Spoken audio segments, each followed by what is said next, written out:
so long it's like alchemy.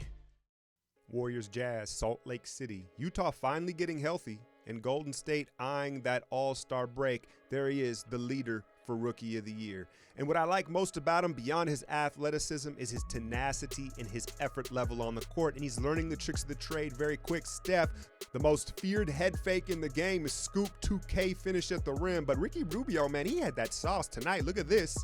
This team has really taken on the personality of their coach, Quinn Snyder, playing with maximum effort.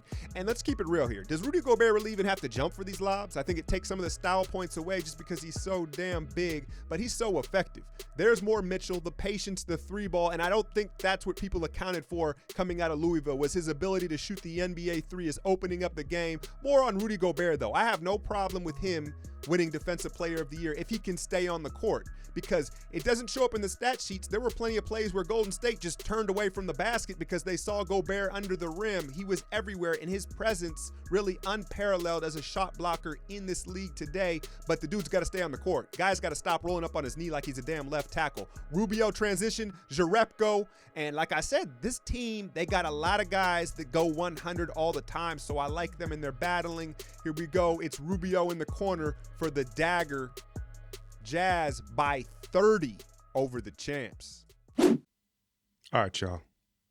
You know I don't usually do this, man. Like I try to remain grounded and calm when Golden State, takes a L.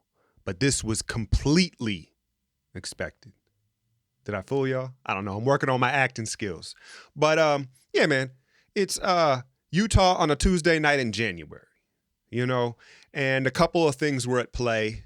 I don't know what the temperature was there, but, they weren't in it from the start. But I don't really want to make that the excuse. If you watched Golden State's telecast, Bob was just like, they're just on fire. Well, there's a reason they were on fire. There's a reason Utah was on fire. Kevin Durant, did he play? Did they show up?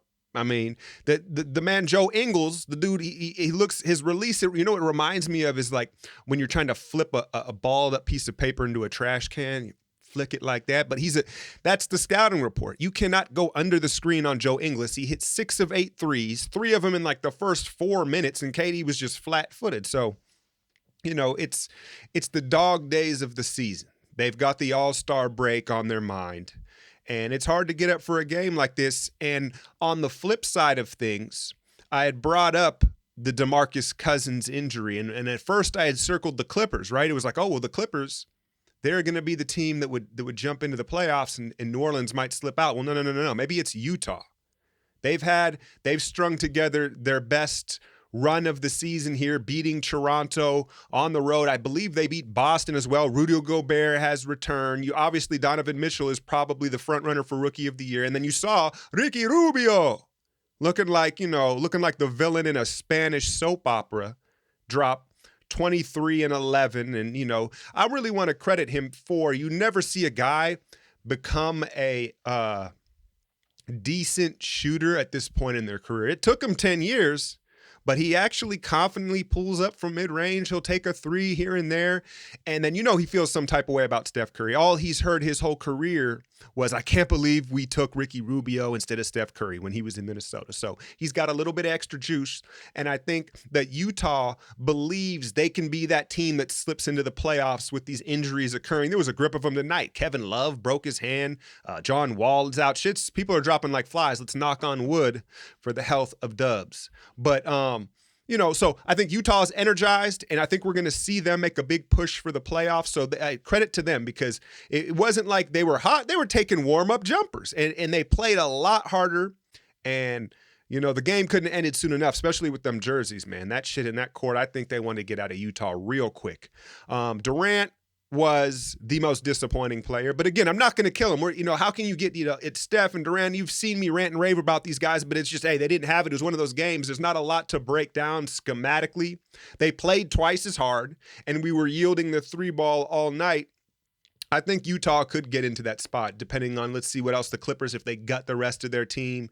And like I said, I don't think New Orleans is going to be able to hold on. I don't think they'll be able to. I'm not a fan of Gentry as a coach, man. He can come back and ride the Warriors train.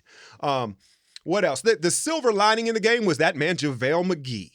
Go check out his Parking Lot Chronicles, man. He had his sister on. I was like, what the? She's 6'7", man. But I'm thoroughly enjoying those, and you get a sense of what a chill dude he is. And he came in, and he was the one that really didn't stop playing. This is what you love to see, because we all know he's been in the doghouse. He hasn't earned minutes or however you want to say it. He got an opportunity with Kevon Looney sitting out this game, and he took full advantage of it. 14 points, 7 of 7.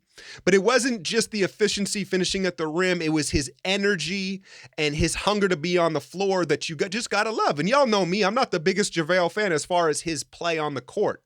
So I was impressed with him, and I think he's earned himself some more minutes against Sacramento. And for however long Looney's out, Bell's out a while. So JaVale might have found himself some more minutes. That was the silver lining. Late in the game, McCaw's in there, and he's just tippy-toeing around, putzing around, and Kerr takes a timeout. He's like, fuck that. What are y'all doing? I don't care what the score is, and I love that timeout from him. But, yeah. I don't really feel no type of way about this L. It was a healthy loss. And I love that it was by 30. I hate when they come back and make the score cosmetically fix it. I like they took a 30-point L, right? That's a healthy loss. So Sacramento, Denver, and then the big one is OKC a week from tonight. Hit that like, share, and subscribe. I'm out, y'all.